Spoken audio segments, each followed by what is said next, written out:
Hey everyone, I'm going to go over today how to remove your LSA blower, in this case from my 2010 Cadillac CTS-V. Please, if you don't mind, if you find the video helpful, please hit that like button and also consider subscribing. I will be pulling this whole engine out and I will try to do some other videos of some other removal, maybe even installation. But today we'll be focused on removing the LSA blower. So I have already removed the DDP intake that was right here. I've also removed, just for more room and everything, I removed the rubber and the plastic that goes down around this area. I've also removed the crossbar that goes right here. Those are 18 millimeter bolts, just 2 of them. Took it out, and my suggestion is whenever you take it out, just go ahead and put the bolts back into the holes of where they go. That makes it kind of easy to keep track of it. So the next thing that I also did after that was I have the Dedicated Motorsports ZL1 lid with the reinforced brick, which has the AN fittings. So I pulled both of these off, set them out of the way over to the side just to get them out of the way. The next thing I'm going to remove is the Mighty Mouse catch can, which has these 2 lines running around. And I'm just going to do this because I have to be removed for the blower and will give me more room. One is to the bottom side of the valley where that port comes off of the valley cover, and then the other one goes back right there to the supercharger. So it's a little bit hard to see. I'm going to do that. And then the other thing that has to be done is all of these 10 millimeter bolts have to be taken out the whole way around the lid. So there's a bunch of them. Those will have to be taken out. And then also these sensors right here will have to be disconnected. So at least on these CTS-Vs, we have a lot of room to work back here. I watched a video of a guy pulling out a Camaro, and on a 5th gen Camaro, it is super tight back in the back. But on the V, we have lots of room. So that's real nice. So I'm gonna pull that catch can and get to work on removing the 10 millimeter bolts on the lid and disconnect those 3 sensors. All right, so now the lid is off, the catch can is off, and I took the green belt off as well. So there is a total of 17 10 millimeter bolts holding on the lid. I took off the green belt. And so here's your tensioner pulley. That is a 15 millimeter, and it is very tight with the electric fan.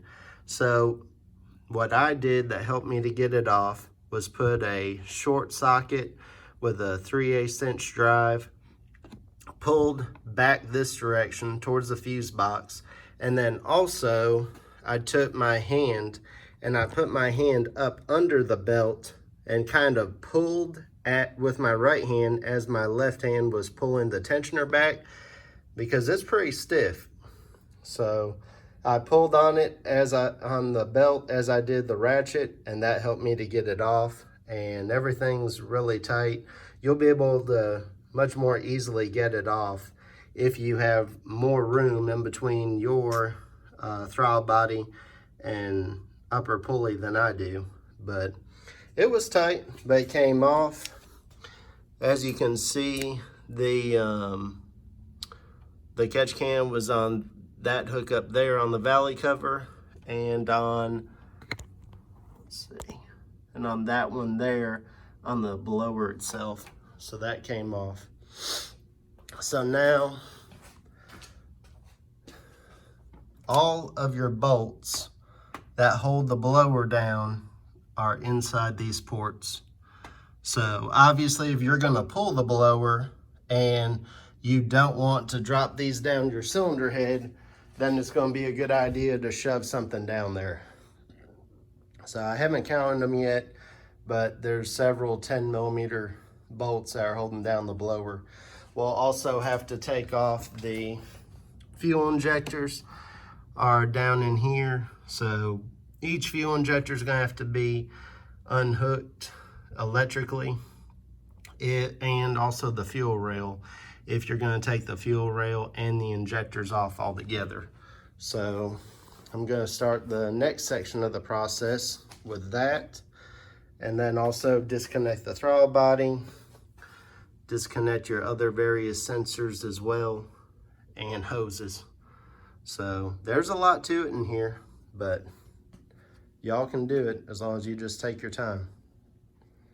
So I'm gonna get to work on disconnecting some more sensors and disconnecting the fuel rail and working on getting the blower bolts all loose.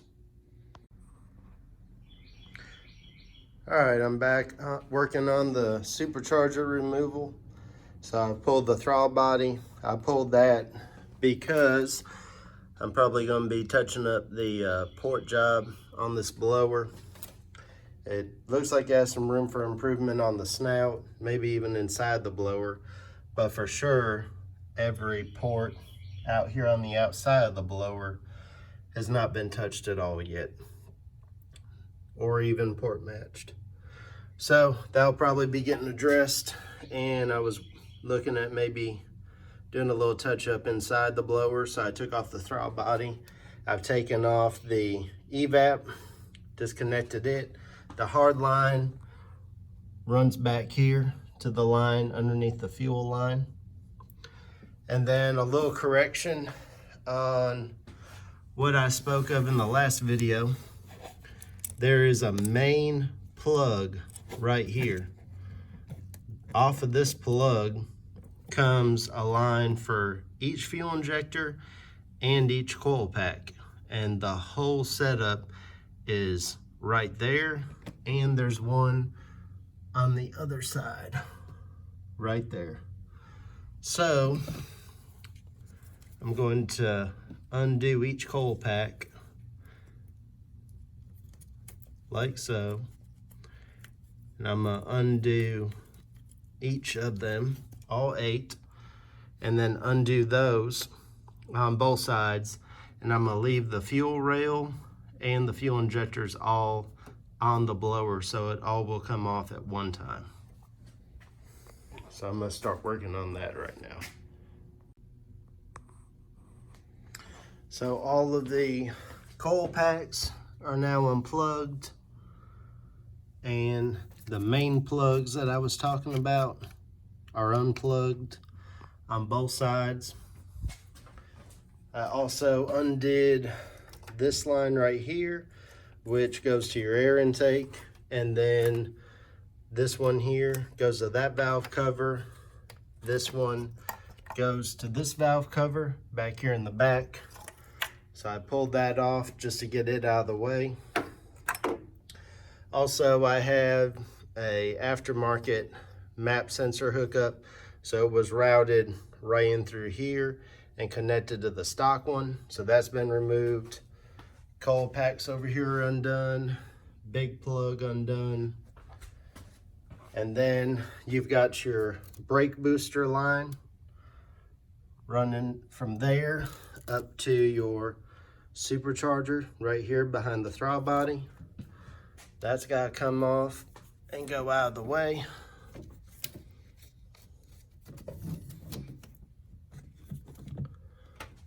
So we're just going to tuck that away like that. So also you've got these wires running down here, running all the way back there. So they have these tabs, and they go right here by the fuel rail. So I've pulled those back on both sides. So we should be ready now to just unbolt the supercharger and undo the fuel line connection, and then the supercharger will come off. So there is several of these bolts all down in here in the blower.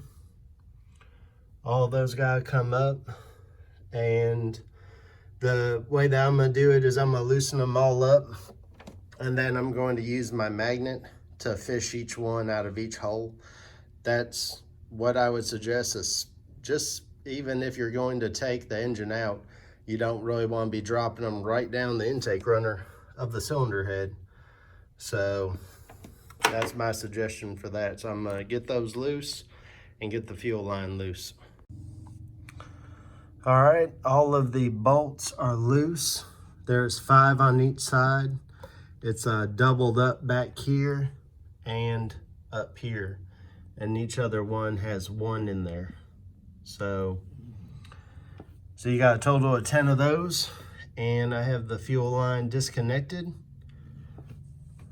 So now the supercharger is about to come up and out. So I was on my way out with the supercharger, and I had 2 setbacks.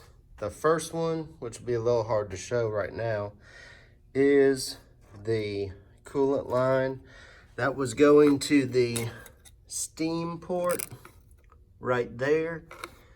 That was kind of in the way because it was kind of up and over this area, so I took that off to get it out the way. And then, you may not have this, but I do, a flex fuel sensor, which is in my way because this gray line off of it is wired into the back of this big plug that I took off on the passenger side. So if you have a stock car or a car without a flex fuel sensor, then this won't apply to you. But if you do and it's wired in like this, maybe this will save you the hassle that it's given me for now. So instead of trying to like unpin that from that plug and trying to free it up, I'm going to have to take each fuel injector off, all the clips, and then all the electrical plug-ins to get this whole section of wire harness up and folded out of the way. So once I do that, then I'll be free. And it's off. So that's all that it took. Once I unplugged all 4 fuel injectors and then got this free from the blower, then it came right on off. So that's what you're left with there once it's off. Got the blower over here on the workbench. So I tried with my magnet to take out those bolts, but I was unsuccessful. There's actually some rubber in the gasket. It's a little bit hard to see. There's actually some rubber in this gasket. It kind of has little like teeth sticking up off of it. So I guess that's what was keeping me from getting the bolts pulled up and through. So they just kind of hold on to it. So, and then the gasket has a rivet that holds it on and in place. So the gaskets stay on and the bolts just stayed in there. I have seen people use a magnet to pull those bolts out. So maybe that's with a factory gasket, and maybe these are aftermarket, like a Felpro gasket or something. That would be my guess. So that's it. I hope y'all like the video. I hope it's useful and helpful for somebody. And please, if you don't mind, give me a like and a subscribe. Appreciate it.